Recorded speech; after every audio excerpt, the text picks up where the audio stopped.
Hi everybody, I'm the greatest living inventor, and today we are doing my invention, brain scans and ayahuasca.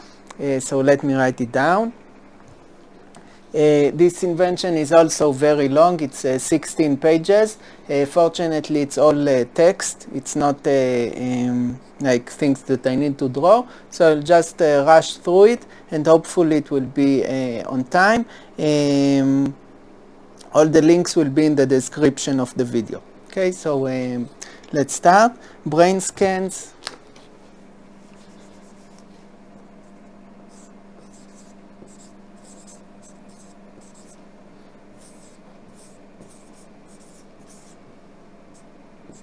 And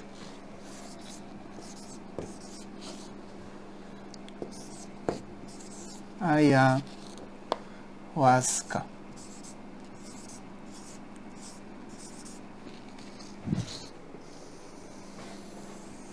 Okay, so this is one of the examples where I don't have a new gadget or something. It's just using things that are already existing in a new way to achieve something new. Okay, so brain scans and ayahuasca against terrorist attack. But you will see it's not just against terrorists, it's against many things. A personal note. I will just take off my jacket first. Sorry.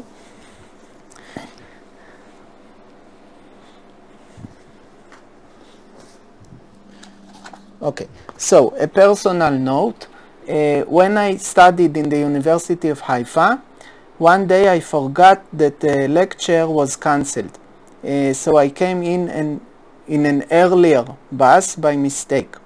This mistake turned out to be very lucky for me because the later bus was exploded by a Palestinian terrorist who wanted to kill Jews. And you can see in Wikipedia, Haifa bus 3737, suicide bombing. Okay, what's common to all terrorists? In some of the most famous terror attacks, we don't really know why the person went crazy. Osama bin Laden's father was a Saudi millionaire, the founder of the construction company and head of the wealthiest non-royal family in the kingdom. I'm sure you know Osama bin Laden, but if you don't, you should look in Wikipedia. Osama bin Laden. Okay, of course, for the organizer of the September 11 terror attack. Okay, Osama bin Laden's father was a Saudi millionaire, the founder of the construction company and head of the wealthiest non-royal family in the kingdom. Osama bin Laden studied economics and business administration at King Abdulaziz University and even studied something in Oxford, England. He had a few wives, joking, maybe this is how you get crazy, haha. He liked to take his big family to picnics in the desert. It's hard to see why someone like that would turn to be a terrorist. We also see this in other people behind the 9/11 terror attacks, that they had professions as medical doctors, etc. Another example is Stephen Paddock, the terrorist from the 2017 Las Vegas shooting. Okay, Stephen Paddock.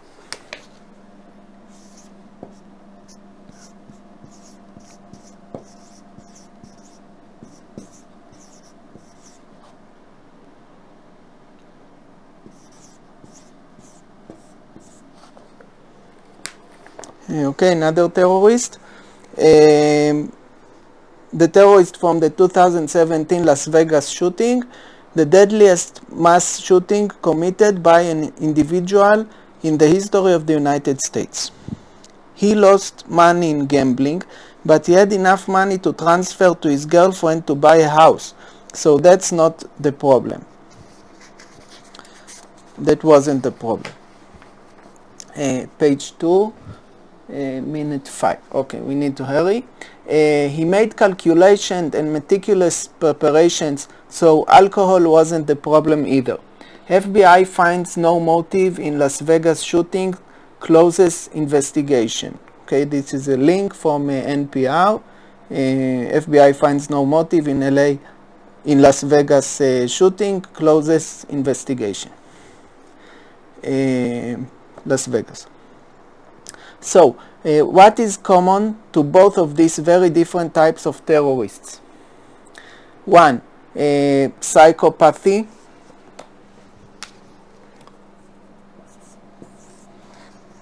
Okay, this is the common.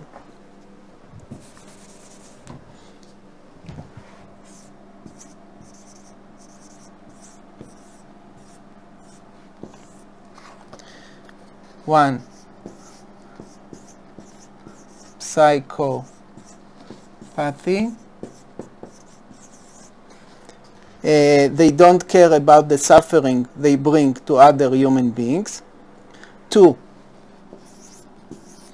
inferiority complex.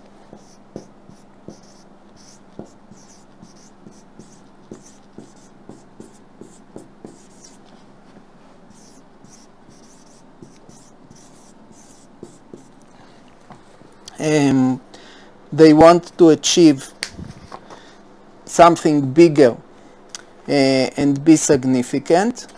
3, paranoia.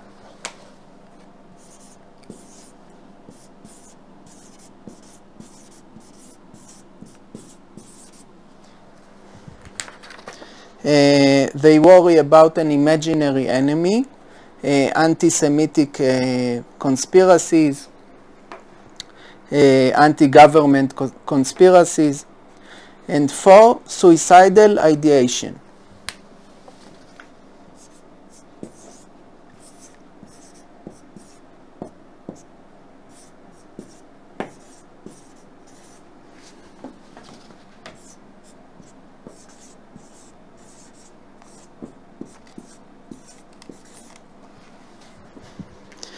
Okay, they want to go out in a blaze of glory. But now I want to broaden our scope from violent terrorism to something which Michael Moore called economic terrorism. Here is a message from Michael Moore's book, Downsize This. Okay, I'm not writing everything because I will not have time. It's 16 pages. I need to rush. What is terrorism?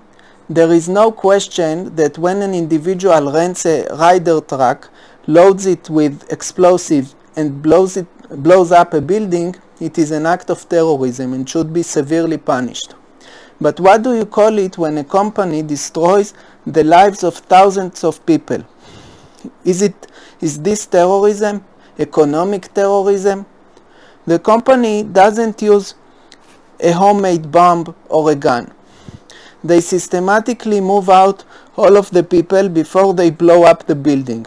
But as I pass by the remnants of that factory there in Flint, Michigan, looking eerily like the remnants of the Alfred P. Murrah Federal Building in Oklahoma City, I wonder,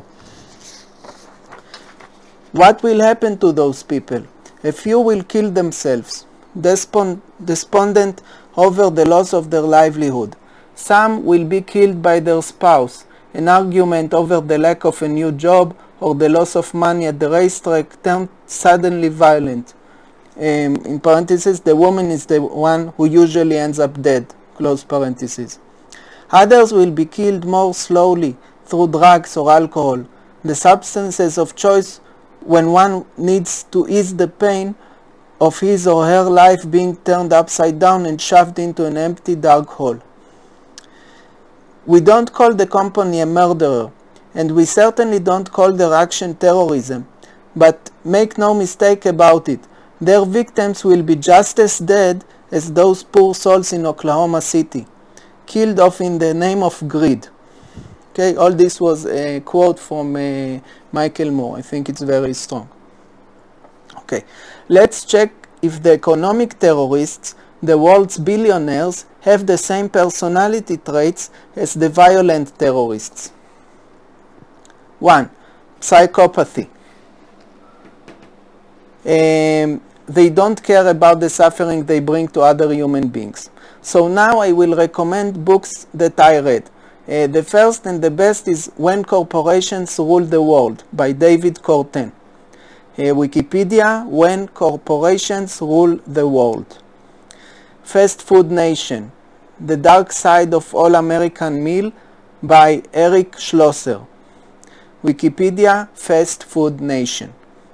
And the books of Naomi Klein, Wikipedia, Naomi Klein, and The Message of the Occupy Movement, Occupy Movement in Wikipedia. Okay, page 4. I'm sorry I'm not writing everything, I will not have time. Everything will be in the links of the video, in the description of the video. Here is, for example, a quote by Warren Buffett in 1987. I'll tell you why I like the cigarette business. It costs a penny to make, sell it for $1, it's addictive, and there's fantastic brand loyalty. Here is an example about Amazon's Jeff Bezos wins ITUC's World's Worst Boss poll in 2014. There's a link that I'm putting, ITUC, CSI.org, Amazon's Jeff Bezos wins ITUC's, okay. Here is a quote from Bill Gates in 2015. Quote, "First, the machines will do a lot of jobs for us, and not be super intelligent. That should be positive if we manage it well. A few decades after that, though, the intelligence is strong enough to be a concern. I agree with Elon Musk and some others on this, and don't understand why some people are not concerned." End quote. Then I'm writing, then why is your company one of the world's leaders in this human extinction risk? Hint, money. Okay. As for Bernard Arnault, A-R-N-A-U-L-T, Arnault, Bernard Arnault, you can see his name connected to a complicated embezzlement, theft, in Malaysia. Wikipedia, 1 Malaysia development Berhad scandal. And Independent, another link to the Independent, Business, Goldman Sachs, and NAMA letter, and the links to a 6 billion fraud probe, and the number. You can see a video explanation here in Financial Times. 1 Malaysia development Berhad scandal. Okay, this is in the website ft.com, Financial Times. So you have the link in the description. Okay, so, 2. Inferiority complex. They want to achieve something bigger and be significant. Page 5. What are we with the time? 14 minutes. Okay. All of these evil people want to look righteous, so they take a small amount of the huge sums of money they stole. Okay, we're talking about economic criminals, terrorists, and so they take a small amount of the huge sums of money they stole in complicated ways, in parentheses, from the public, and give it back to the public and call it charity. So you see their name and legacy are very important to them. They also compete tooth and nail on what will be their exact position in the Forbes or Fortune list. Although even with a tiny fraction of their money, they could fulfill all their dreams. The extra money they cannot spend. A man cannot eat millions of meals a day. It just takes from the small people in complicated ways and make the small people miserable. it cannot really make the billionaires happy because they are insatiable. Okay, 3. Paranoia. They worry about an imaginary enemy. Now we need to notice a difference between legitimate fear from a real threat, which makes sense, and between delusional fear and irrational fear, which is a paranoia. Rational fear example, okay, this is justified, rational fear. In Brazil, rich people actually get kidnapped. So if they surround their house with walls, it makes sense. Irrational fear example, in the USA after Ronald Reagan and in the UK after Margaret Thatcher, I'm giving an asterisk, I'll explain later the asterisk. There is very little power to the labor union, USA, or trade union, UK. This basically means that the rich employers grab the poor employees by the throat.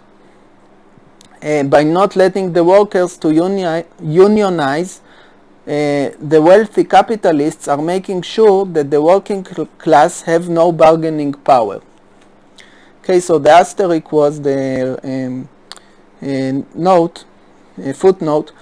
This only happened in the 80s because then when the Soviet USSR collapsed, in parentheses, dissolution of the Soviet Union, close parentheses, which was the only reason why disaster capitalism, in parentheses, neoliberal free market a la Milton Friedman, close parentheses, was softened.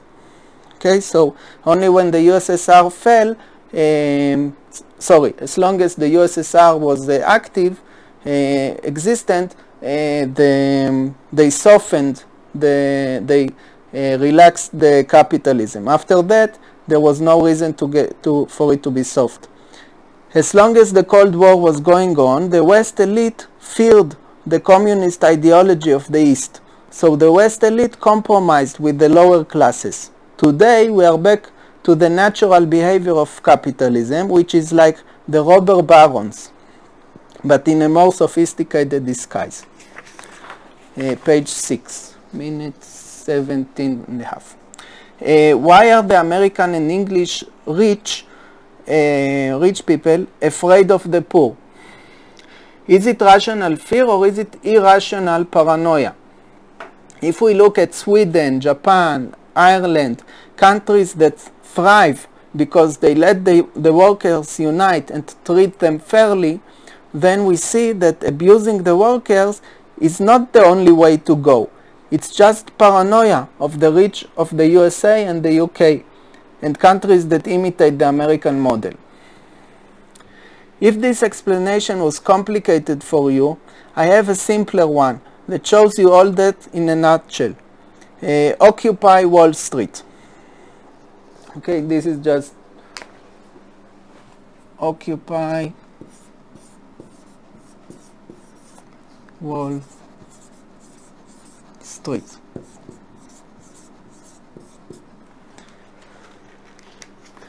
In Wikipedia, Occupy Wall Street. In the land of the free and the home of the brave, people who peacefully protested against the equality that 1%, the inequality, that 1% holds the money of the 99%, were beaten violently by the police without provocation. Another example is they were not allowed to use a loudspeaker, which is a symbol for demonstrations. This forced the people to repeat the message to each other. Human microphone. Free speech indeed. Okay, 4 is suicidal ideation. They want to go out in a blaze of glory. Rich people don't want to die, of course, and dedicate great resources to their own safety. So what is the parallel characteristic to terrorists? I think the analog here is what billionaires do with their financial adventures, which is how they gamble in a way that only very rich people can. If they win, they take the prize. If they lose, the public pays their debt. We see this in bondholder haircuts and other types of debt restructuring.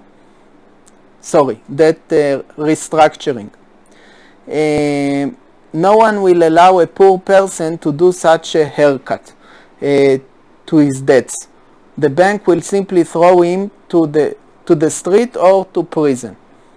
So the rich take great risks with the poor's money. The biggest example for this was after the financial collapse in 2008. President Obama said something to the effect of feeling disgust, but made sure not one of the rich people who were the criminals who made this collapse will pay anything for it. The public bailed them out with huge amounts of taxpayers' money. Wikipedia, too big to fall. Page 7. A closer example is President Donald Trump himself, who did bankruptcy, Chapter 11, several times, which is a nice name for not paying your debts although you owe money. And as you see, the system worked great for him. He got to the top of the world. Important note, the rich write the laws and make up the institutions like courts, etc. So if we factor that in, we can't judge them by the written laws alone. Many times we have to ask ourselves, should the law be written like this? Does the law treat you the same if you are rich and can do financial shenanigans, or if you are poor and have to pay back your debt or go to prison? Some very basic common practice that we take for granted should be changed completely. For example, if the Supreme Court is political, in parentheses, I mean if each judge judges according to the party that appointed him, close parentheses, this goes against the whole Montesquieu separation of powers system, and many more examples of how the rich bypass justice. Conclusion. Very rich people have all the characteristics of terrorists. Okay? Okay. From this point on, what I will do is try to find ways to fight these characteristics. If the measures I recommend will be put into practice, this will help against all the people who make innocent people suffer. Both the violent terrorists, which get a lot of publicity but hurt relatively few people, and the economical terrorists, which get little publicity but hurt a lot of people. Okay, so 1. Psychopathy. They don't care about the suffering they bring to other human beings. Here we need to differentiate between how severe is the psychopathy. When the children are little, we can already know their character. Evil children who abuse animals will grow up to be monsters who abuse people. What we should do is to use brain scans. Okay, brain scans. I'll erase this so I have more room. And I'll drink something, sorry.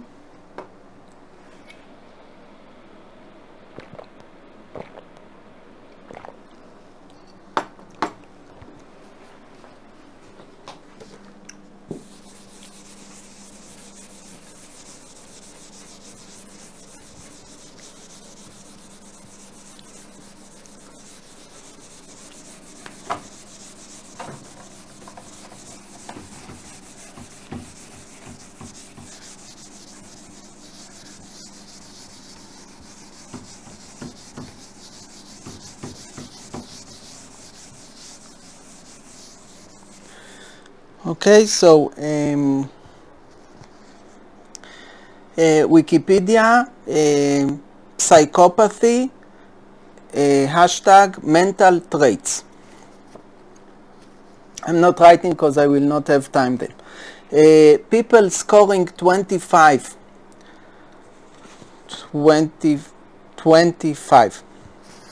or higher in PCL-R,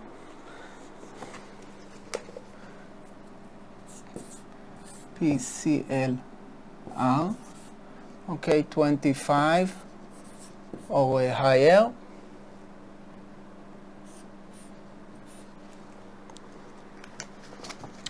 with an associated history of violent behavior, appear to have significantly reduced mean microstructural integrity in their uncinate fasciculus, white matter connecting the amygdala and orbitofrontal cortex.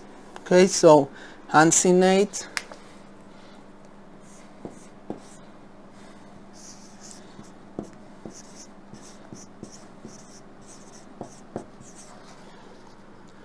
fasciculus.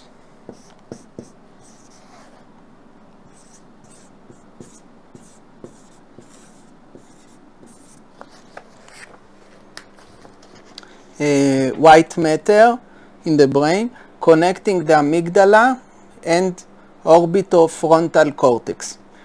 There is evidence from DT MRI of breakdowns in the white matter connections between these two important areas.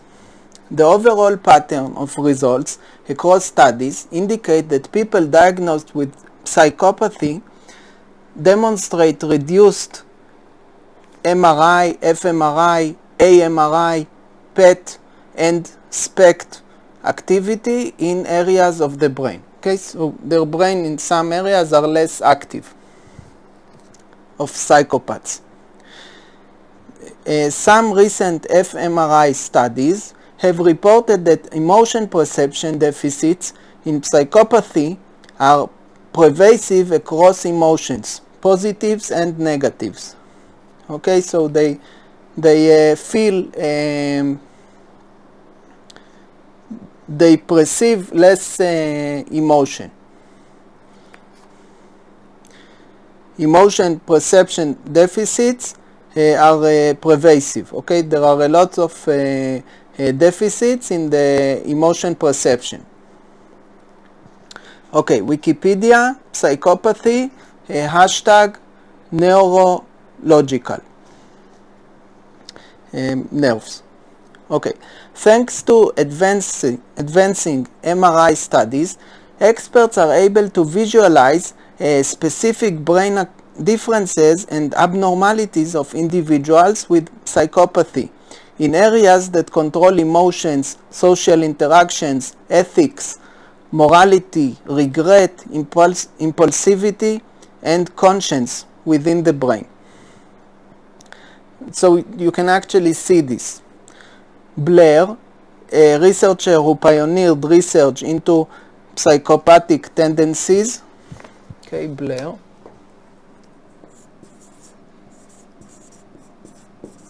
This is something else. It's not. It's the same subject, but another researcher. Blair, a researcher who pioneered research into psychopathic tendencies, stated, quote, "With regard to psychopathy, we have clear indications regarding why the pathology gives rise to the emotional and behavioral disturbance and important insights into the neural systems implicated in this pathology." Close quote, end quote. Okay, level 1, lock potential psychopaths. Okay, now we are getting to what we do. This was to show you that we can identify who it is. And now we are talking about what to do to them.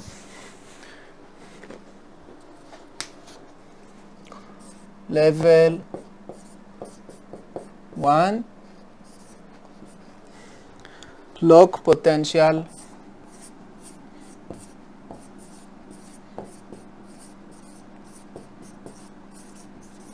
psychopath.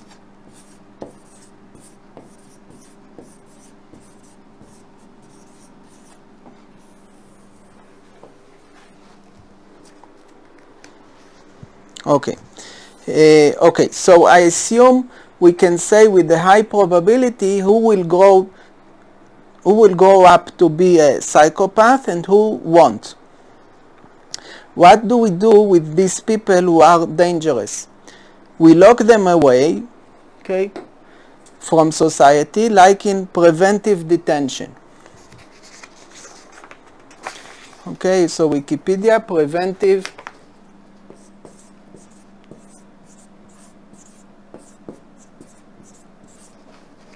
detention.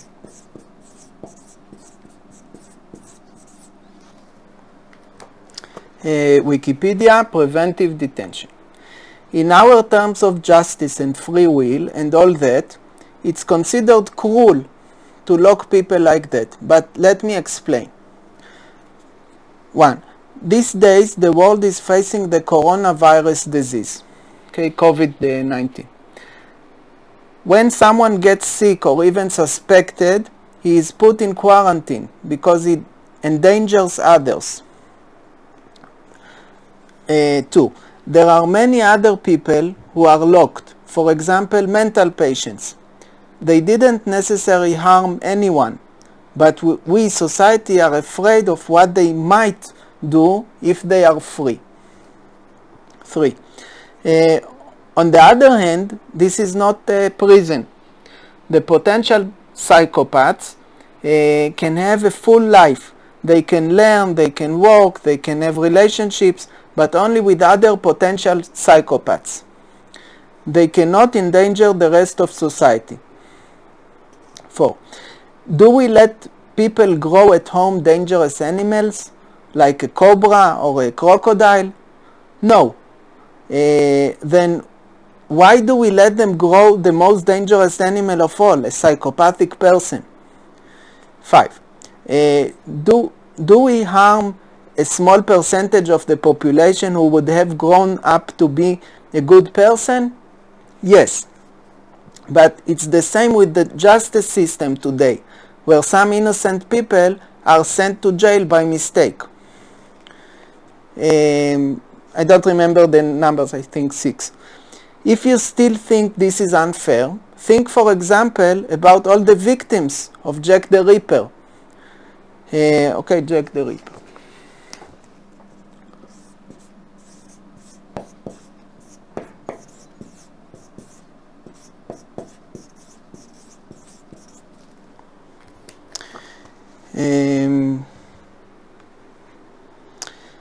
Is it fair for them that this probably dignified gentleman, quote unquote, doctor, walked freely and killed another and another and another?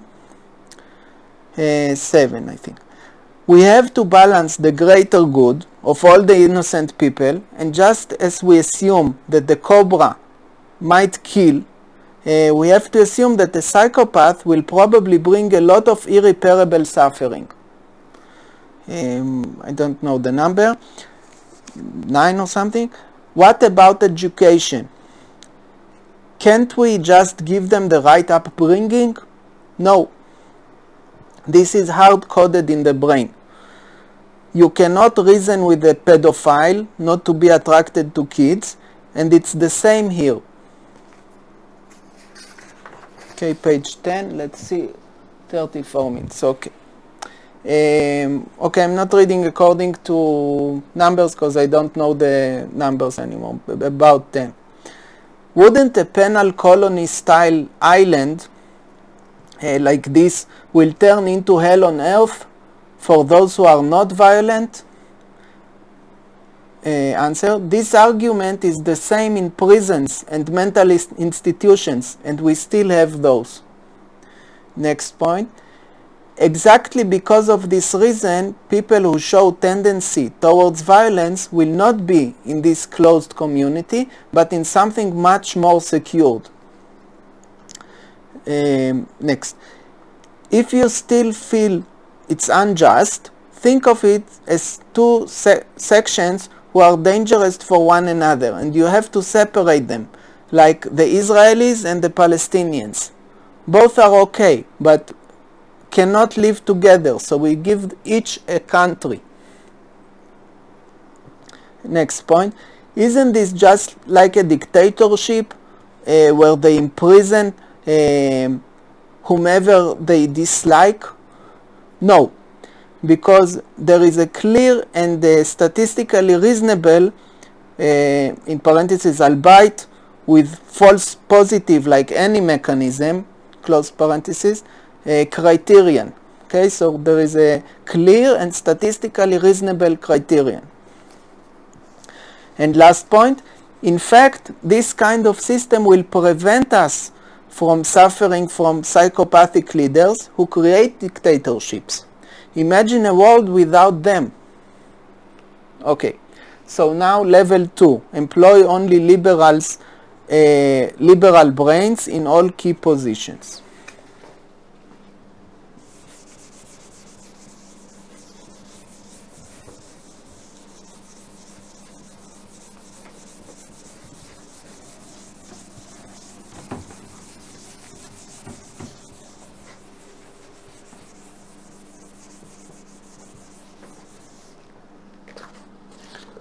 Level 2.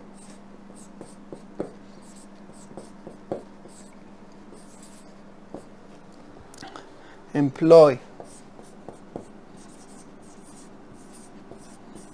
only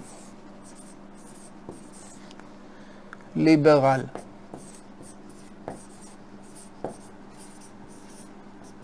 brains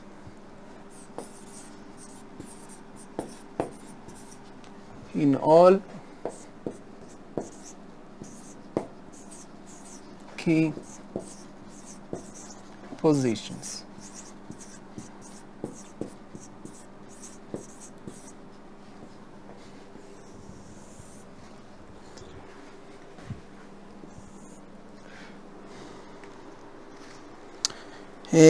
This is based, okay, level 2, employ only liberal brains in all key positions.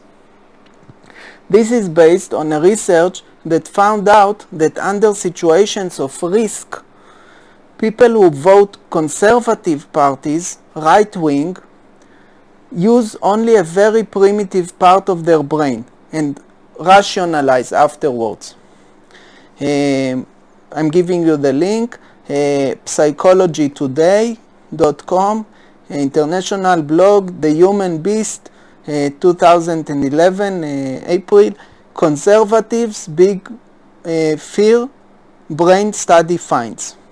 Okay, and this quotes research in Cell, the most prestigious journal in biology, cell.com, current biology, full text, and I'm giving you the number in the description. Okay, but if you want to look in Google, it's conservatives big on fear, brain study finds in Psychology Today. Okay, I'll give you all the links in the description. In parentheses, I found about this not long ago in an episode of Through the Wormhole. Okay, there is a TV show. Close parentheses. Scientists found out with MRI brain scans that conservatives in Israel, Bibi supporter, think with the amygdala, which is a primitive part of the brain responsible for fear and aggression. Okay, so conservatives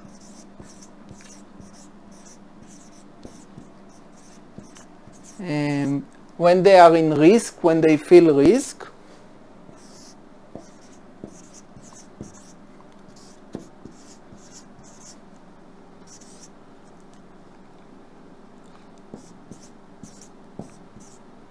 in questions that are risky for them, like the Arabs in Israel or something in the United States, I don't know, something like something that you fear, okay, actually fear, then they think with the conservatives, when they are in a situation like this, they think with the amygdala. Amygdala.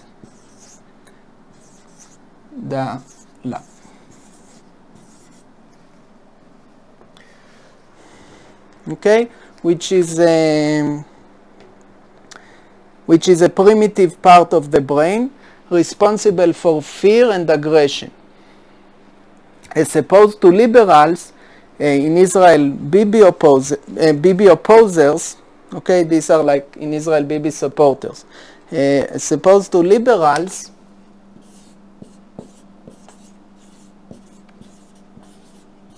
okay, and after they relax, they give rationalizations, okay, explanations from the cortex, from the modern brain of humans. But when they are stressed, the decision is made with the most primitive part of the brain.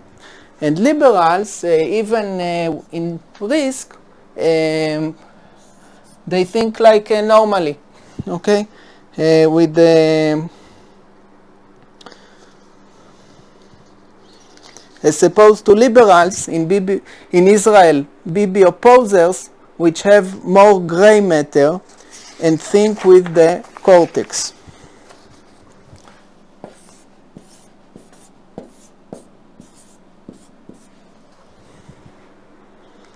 Okay, this is the outside of the brain that humans have. Okay, and can deal with complexity. Liberals can deal with complexity. So if there is something not stressful, then the conservatives also can deal with the complexity. But if it is risky, if it's frightening, then they cannot. They just get a decision like an animal and then rationalize afterwards why they decided this way. But it's not the real reason. The real reason is fear and aggression in conservatives when it's risky, in risky issues. Okay. As opposed to liberals in Israel, Bibi opposers, which have more gray matter and think with the cortex and can deal with complexity. Okay, this is like this is from the from biological research. This is scientific. It's not something that I'm want to disrespect conservatives. This is like real science, brain science. Okay. In short, right-wing people are animals and left-wing people are human beings when it's stressful, in decisions that are risky. This finding really amazed me because it explained something that puzzled me for a long time, like how many people who are very smart in physics, for example, can be so dumb in politics, seeing only the Jews' side of the equation, ignoring the Arabs, and so on. So now it's clear. In subjects which don't involve risk, like equations of physics and with their friends, these people use their developed brain. But in subjects where they feel threat, they regress brain-wise to being an animal, okay, like from the heart or something. It's even worse. It's like it's reptilian. It's like even less. It's more primitive. It's not limbic. It's like okay. An animal cannot understand the other side, the win-win situations, etc. So we as humanity really want our leaders to think like humans. Our problems are complicated and require cooperation. Is this discriminatory? Yes. But like the previous point, okay, like level 1, it separates people according to a very logical criterion, which you cannot fake and is really crucial for these jobs. You wouldn't employ to the job of president a 2-year-old kid who don't care for others. You wouldn't appoint an animal who thinks with primitive instincts and limited intellect. And a right wing in times of stress is exactly that. What does this have to do with psychopaths? It has to do with reducing the suffering in the world. Also, thinking only about your group is, in my opinion, a form of group psychopathy. People who are only good to their small group and can be really bad towards the opposite group, like the settlers in Israel, are not good people in my book. They are bad people. Without the settlers, and assuming the Palestinians remain as they are, Israel would have peace, not terror. Okay. Level 3, compulsory consumption of ayahuasca for anyone without counterindications. Okay, so I'm writing it down.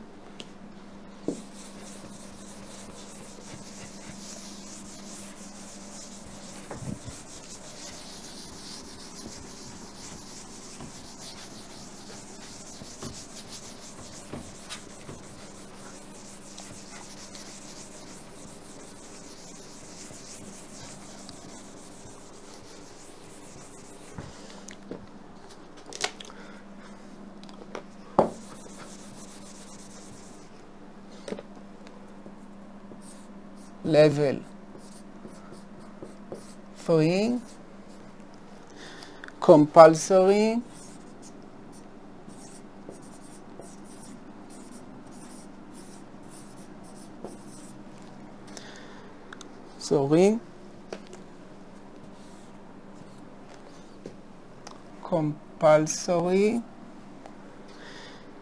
consumption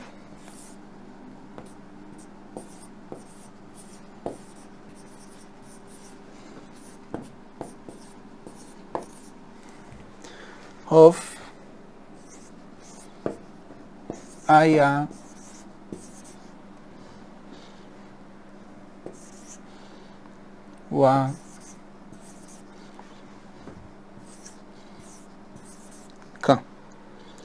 in parentheses for anyone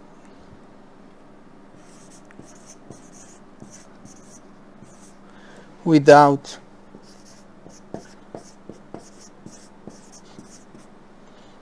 counter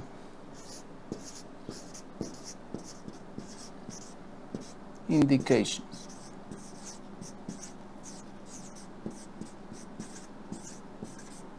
Okay, of course, if someone is allergic to ayahuasca, we don't want to kill him, but of course he will not be able to take a job as a president if he cannot do this. Okay, so this is critical. This is not for fun. Okay. In general, ayahuasca is totally not fun. Wikipedia, ayahuasca, hashtag potential therapeutic effects. Okay. Page 12, minute 48.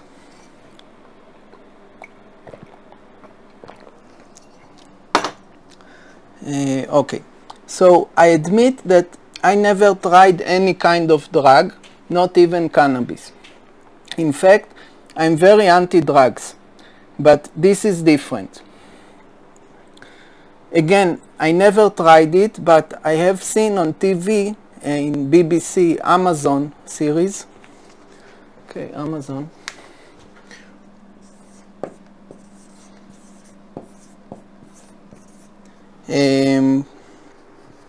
What it did to Bruce Perry.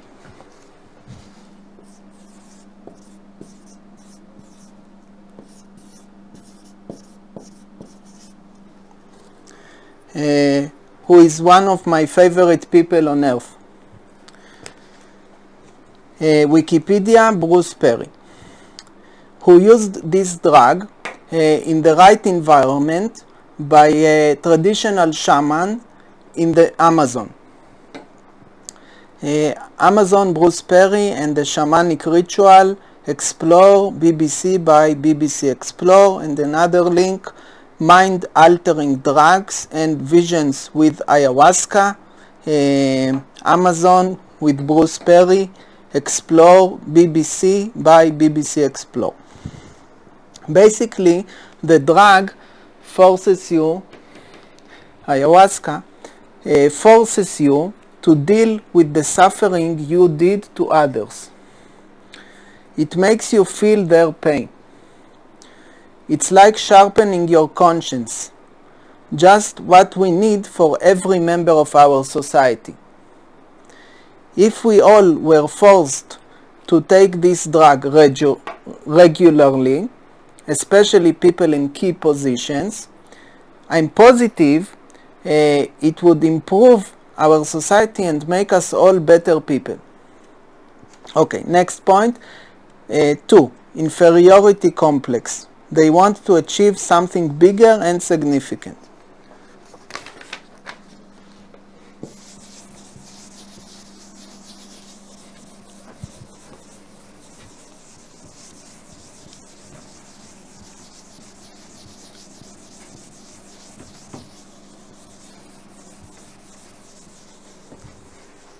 Okay, so all this was psychopathy. And now we are going to number 2, inferiority complex. Okay, so 1 was psychopathy.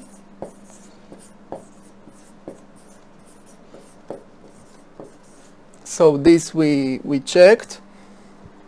And now 2, inferiority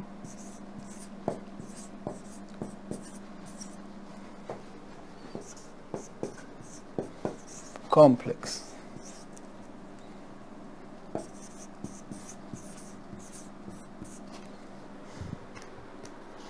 They want to achieve something bigger and be significant. Okay, again, we are talking about both kinds of terrorists, violent terrorists and economic terrorists.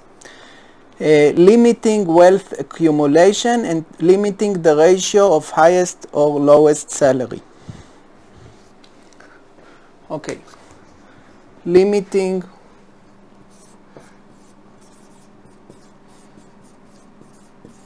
wealth accumulation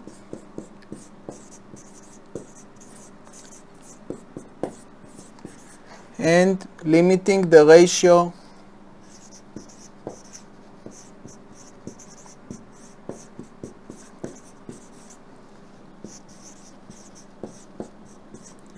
of highest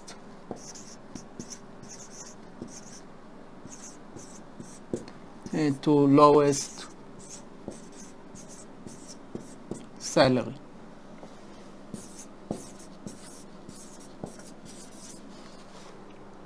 Highest to lowest.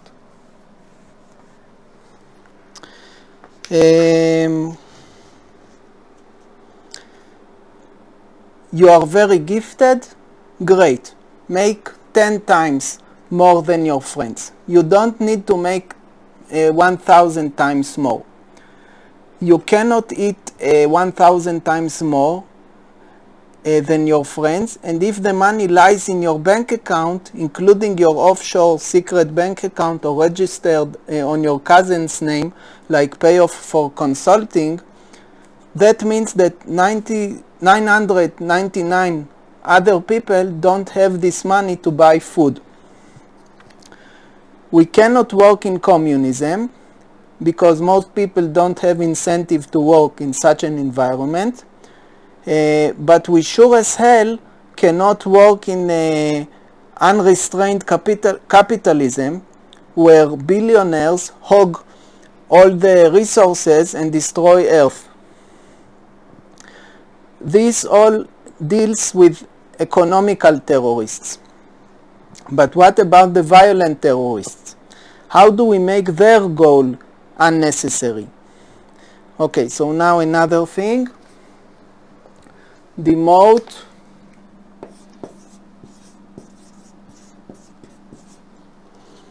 the image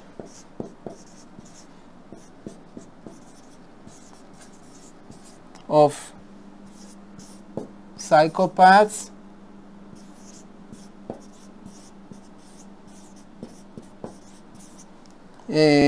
among youth.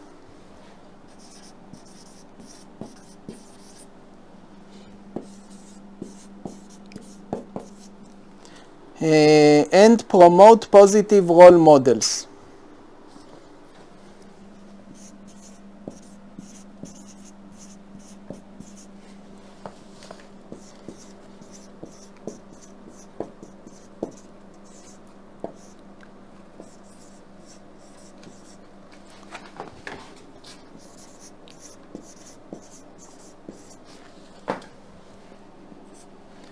And make them accessible.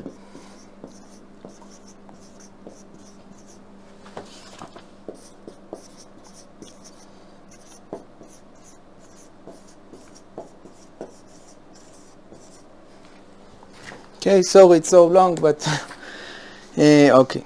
Being the most notorious or the most wanted is considered a twisted prize for those people. They want to be famous and be remembered, even if it's in something really bad. So the first thing we should do is to make sure they are not famous. For example, if the media would not publish the head decapitation by Islamic State of Iraq and the Levant, they would not have done these events. Whenever the media, TV and news, including social media, are sharing something like this, they invite many more like this in the future. They encourage the current criminal and give productive, quote unquote, ideas for future criminals. This has to stop. The TV will lose a little rating, but less innocent people will lose their lives. What if instead of this twisted fame, so-called, that we currently give to criminals and murderers, at least in the eyes of teenagers, like the most feared gangster, etc., and in the news where they are presented as respected in the underworld. So what if instead of this we will dedicate an hour every day to discuss what these people really do? Like talking with the victims' families, like taking the kids to urinate on the graves of murderers. We have to bring this down to the kids' level, so it's clear that there is nothing cool in taking other people's lives. We should also bring to school to talk with the students honest people from all walks of lives, so that they will see that even if you're not good at school, you can still do positive things with yourself and be inspired to be remembered in a good way, not in a notorious way. Remember, Hitler wanted to be a painter. So it's really important to encourage something that the teenager likes to do and give him real self-esteem, that he can make it in life in a positive way. So society on all levels must reject this idea of there is no such thing as bad publicity. Wikipedia, success de scandale. French, success from scandal. Like Conrad Lawrence writes in his book, Civilized Man's 8 Deadly Sins, in the chapter, The Break with Tradition. So I'm quoting, though a 5-year-old cannot assess the superiority of his 40-year-old father, he will be impressed by the strength of a 10-year-old and understand the respect of this boy for his 15-year-old brother. Instinctively, he draws the right conclusions when he notices how the 15-year-old, clever enough to recognize the mental superiority of his father, looks up to him. So we need to think how to use this reference mechanism and to have role models for the kids who are older teenagers who volunteer with them, let's say on a weekly basis. They can give both the more mature perspective and emotional support, or if things are really bad, hint professional experts in school that help is needed here. Our attitude needs to be that if someone falls, it's not just him that suffers, it's society as a whole that suffers later. Next point, paranoia.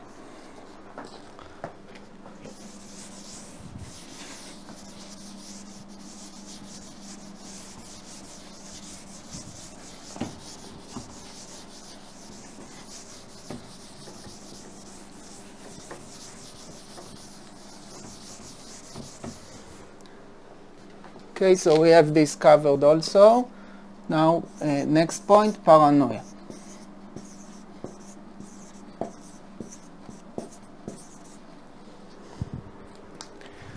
Time, 1 hour exactly. We need to hurry.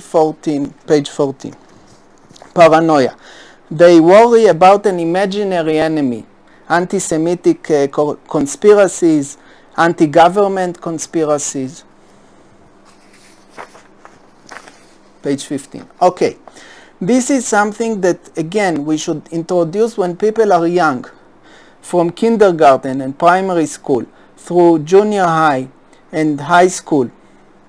In adults, the prejudices are already fixed, and the hatred is instilled.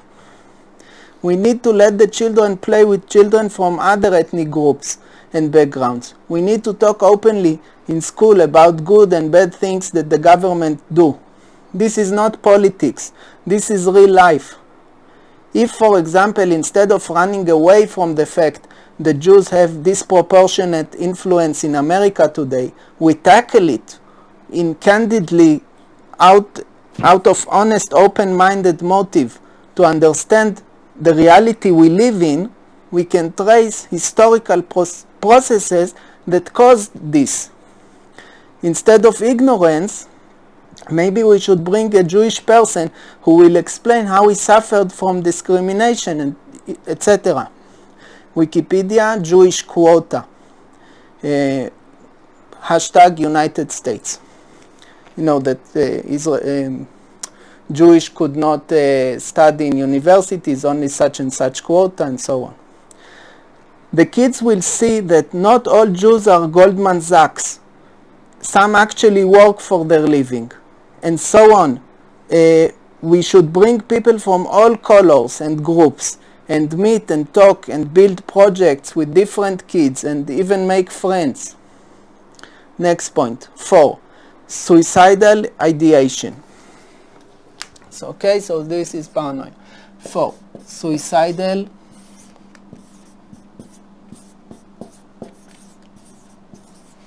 ideation.